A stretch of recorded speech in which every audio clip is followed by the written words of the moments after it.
No dia 19 de janeiro, enquanto as filmagens de Pânico 7 aconteciam, uma notícia veio. O marido de Sidney Prescott era finalmente confirmado no sétimo filme. O porém de tudo é que quem foi confirmado como o marido da Sidney não era quem nós esperávamos.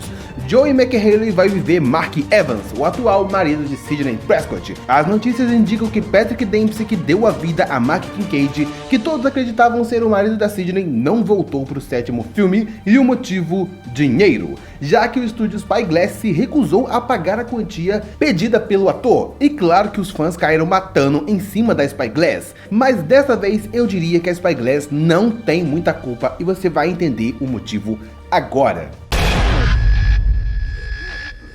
Ned Kincaid exige aqui para mais um vídeo. E antes que alguém venha ficar puto comigo porque acha que eu tô passando um pano para Spyglass, quero que você saiba que sim, é isso mesmo, mas não é porque eu estou de acordo com a Spyglass ou que simplesmente gosto do estúdio, ou que estou feliz com que o Patrick Dempsey não voltou, mas que sim, que dessa vez a Spyglass tem sim uma certa razão em não aceitar os termos do Patrick Dempsey, e você vai entender que na verdade a culpa é dele, do próprio Patrick Dempsey. Você vai entender agora. Patrick Dempsey fez a sua estreia em Pânico 3, tendo sido escalado para viver o detetive do filme que iria investigar os crimes do Ghostface, que vem acontecendo nos estúdios de Los Angeles. Nos anos 2000, Patrick Dempsey era só um novato na franquia, e no mundo de Hollywood ele ainda não era tão conhecido quanto é hoje. Mas sim, ele já era bem famoso naquela época. E para você ter uma noção, pro capítulo 3 de Pânico, que era o encerramento iniciado em 96, vários dos atores presentes receberam valores bem significantes. Neve Campbell, por exemplo, ela recebeu por volta de 2 milhões a 3 milhões para estar em Pânico 3, assim como Courtney Cox e David Arquette também receberam 2 milhões para estar em Pânico 3. Já o Patrick Dempsey, que não era tão reconhecido assim ainda em Hollywood, estima-se que mesmo assim ele recebeu um salário próximo aos 200 mil na época, já que ele vinha tendo sim um certo destaque em algumas comédias românticas que ele participava. Mas tudo mudou para ele no ano de 2005, quando ele foi escolhido para estrear uma das séries mais populares da última década, Grey's Anatomy, onde ele foi por muitos anos um dos rostos mais conhecidos da série, e obviamente isso fez o Patrick Dempsey ficar extremamente conhecido em Hollywood. E não é pra menos, Grey's Anatomy é um sucesso astrondoso até hoje. Inclusive, o Patrick Dempsey foi eleito o homem mais sexy do mundo pela revista People em 2023, e em 2023 também ele participou do seu primeiro projeto com a Spyglass, e depois de alguns anos estando presente em romances, ele embarca como principal personagem em Feriado Sangrento. Bom, aí veio todas as polêmicas envolvendo a produção de Pânico 7, com demissões, troca de diretores, saída de roteiristas, um verdadeiro caos. Mas em março de 2024, uma notícia boa: Neve Campbell estava de volta para Pânico 7 e, como sabe você, ela foi um porta-voz implacável na pré-produção deste filme.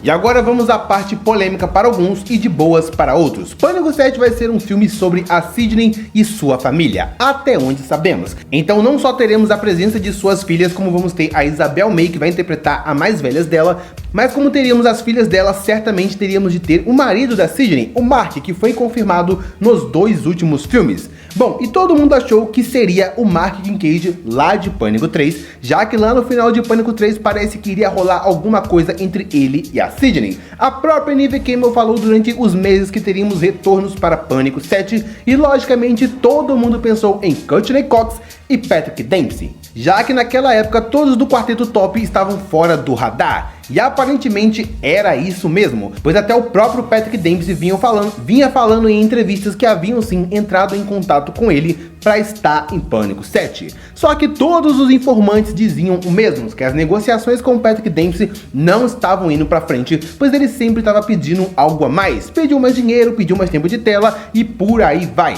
Mas agora sabemos o real motivo dele não estar em Pânico 7. Segundo as fontes, o Patrick Dempsey pediu um salário altíssimo para estar no filme para desempenhar o papel de Mark na trama.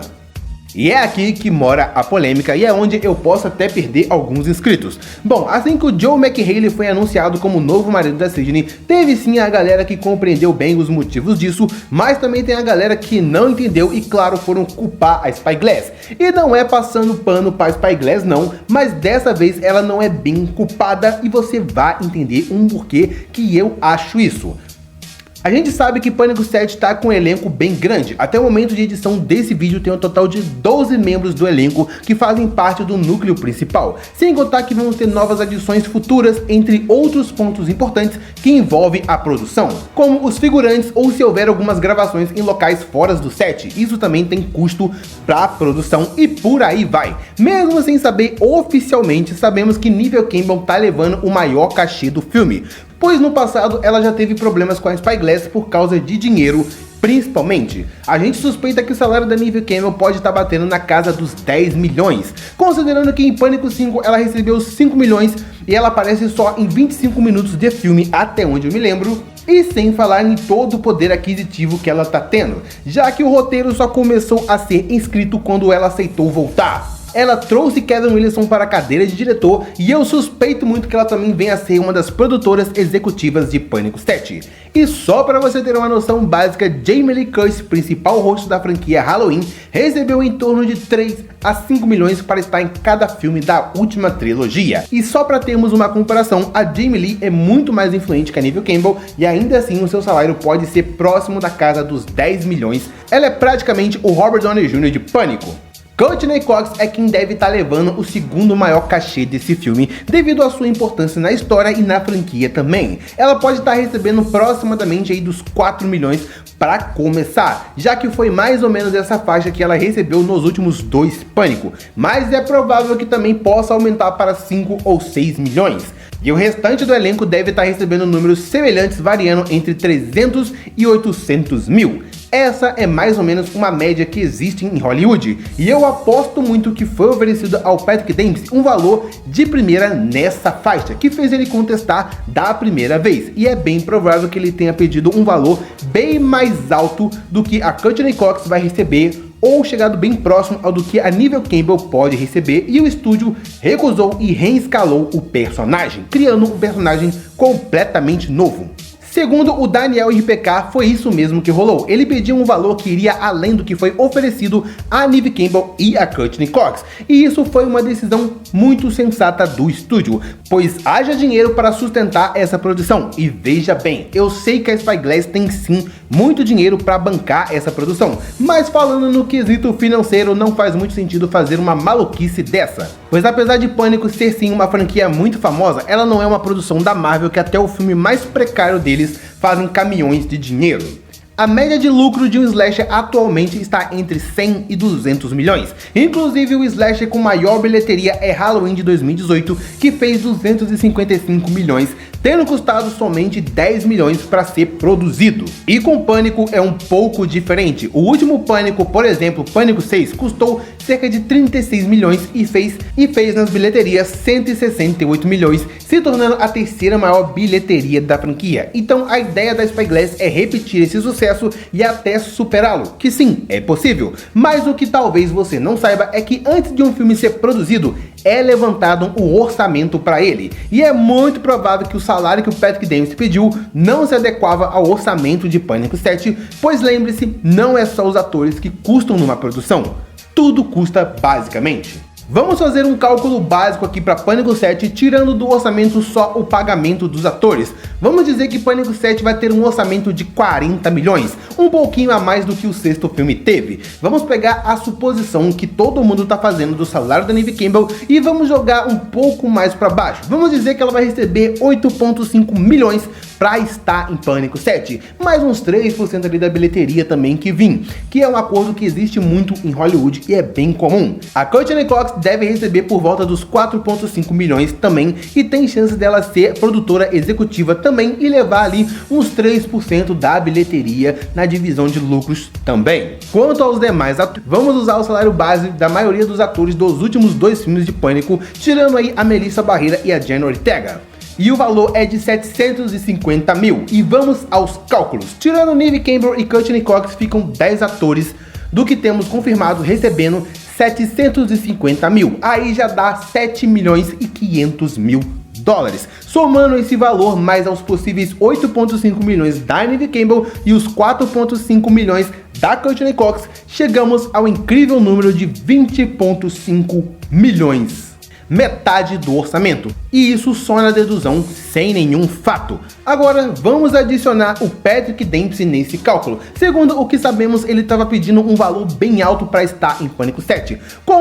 Como ele se acha o Robert Downey Jr. de Pânico, vamos supor que ele pediu 5 milhões apenas para estar em Pânico 7. Bom, aí já vai arrebentar a casa dos 25,5 milhões, e tendo esse gasto todo, só com o elenco, cerca de 62% do orçamento foi gasto só com atores. Ah, Speed, eu não acho que os demais atores vão receber tudo isso, não. Bom, então vamos abaixar o cachê deles para a média de 350 mil, que é uma das médias bem comuns em Hollywood também. O valor vai para 21,5 milhões, representando 52% do orçamento. Esse cálculo aqui é tudo na base do achismo. E sim, eu sei que vários dos atores não recebem valores fixos, e sim por dia de filmagens. E certamente muitos dos atores de Pânico 7, principalmente aqueles que vão morrer no filme, porque esse elenco gigantesco é para contagem de corpos sim, e eu usei esses valores fixos só para exemplificar melhor os cálculos, mas geralmente é por dia de filmagem. Se ele ganha 30 mil por dia para cada dia de filmagem, se ele levar 10 dias para concluir as suas cenas, no final ele ganha 300 mil. E sim, eu também sei que existem outros modelos que são feitos para os atores receberem, mas é para você entender que não podemos ter tantos atores recebendo muito em Pânico. E por isso que eu acho que a Spyglass está certa nesse ponto. Pois mesmo que eles aumentem o orçamento do filme para que possa cobrir os gastos com atores, o filme vai ter que faturar mais para poder se pagar. E se a conta não bater no final, quando o filme sair do cartaz, adivinha? Vai virar prejuízo e adeus franquia Pânico por mais 10 anos ou quem sabe para sempre. Quanto mais caro um filme é para ser produzido, mais dinheiro ele tem que fazer, além de ultrapassar o valor do custo de produção. Pânico 6, por exemplo, teve um custo de 36 milhões e fez 168 milhões nas bilheterias, tendo uma margem de lucro de 366,7%. E para Pânico 7 não é diferente, essa é uma margem esperada, entre 150% a 200% para que o filme se pague e gere lucro, pois no final das contas é isso que importa para o estúdio, dinheiro. E olhando o histórico de Pânico, é mais ou menos isso mesmo. Com exceção de Pânico 7, que foi um flop, é uma margem de 150% a 200% para cima para gerar lucro, para uma continuação poder vir e dar seguimento na franquia. Acho que deu para você entender o porquê a Spyglass não aceitou o pedido do Patrick Dempsey, que deve ter sido bem mais do que falamos aqui. O filme tem um orçamento estimado para ser gasto, e como a maior parte é usada com elenco, eles tinham que selecionar bem os atores, para o restante ser usado com cenários, contratações de última hora, dublês e etc. Sem falar que muitos filmes já calculam o valor de marketing que será usado no orçamento do filme, enquanto outros, esse valor acaba vindo depois dele estar completamente produzido e é abatido na bilheteria. E Pânico 7 é um filme que vai ter que usar um marketing absurdo. O último Pânico conseguiu se consagrar muito bem devido ao marketing que ele fez, e com Pânico 7 certamente não será diferente. E uma outra coisa que me chama muito a atenção é que o Patrick Dempsey realmente está se achando o Patrick Estrela, pois é exigências demais para um personagem que não é visto há mais de 20 anos. E vamos ser sinceros, não é isso tudo não. O personagem é bom, mas ele não é tão importante quanto Gale e Sidney. Mesmo sendo um personagem legado, calma lá Dempsey, quem tu pensas que é, meu amigo? Enfim, essa aqui é a minha visão sobre esse estrelismo que o Patrick Dempsey colocou pra cima de si próprio e por que eu acho que a Spyglass fez certo. Melhor não termos um personagem legado que poderia ter pouca participação no filme e faria a produção cair e deixar o filme ser melhor trabalhado. Mas me conta a sua opinião sobre esse tema aqui nos comentários. Você entendeu o que eu quis dizer ou você não entendeu absolutamente nada? Se você entendeu, deixa um like aqui para confirmar para mim que você entendeu, além de me ajudar a fazer essa conversa chegar aos demais fãs de Pânico na internet. Se você não entendeu nada e achou que a minha explicação não ficou boa, comenta aqui embaixo que eu vou tentar esclarecer melhor através de textos para você. Não precisa me odiar porque eu defendi a Spyglass nesse ponto. Eu acho sim que faz sentido ela não ter aceitado a proposta dele, porque também já tava enchendo o saco. Tenho certeza que tem muita gente que concorda comigo. Enfim, deixa o que você achou aqui nos comentários desse assunto, e se você não entendeu, pode comentar aqui embaixo que eu me garanto que eu vou responder você, trazendo uma explicação melhor, ou a gente pode entrar num papo, discutir melhor e fazer uma conversa mais saudável sobre esse ponto, já que eu ainda não falei aqui no canal. Bom, é isso, muito obrigado pelo seu tempo aqui comigo, fique com Deus, valeu!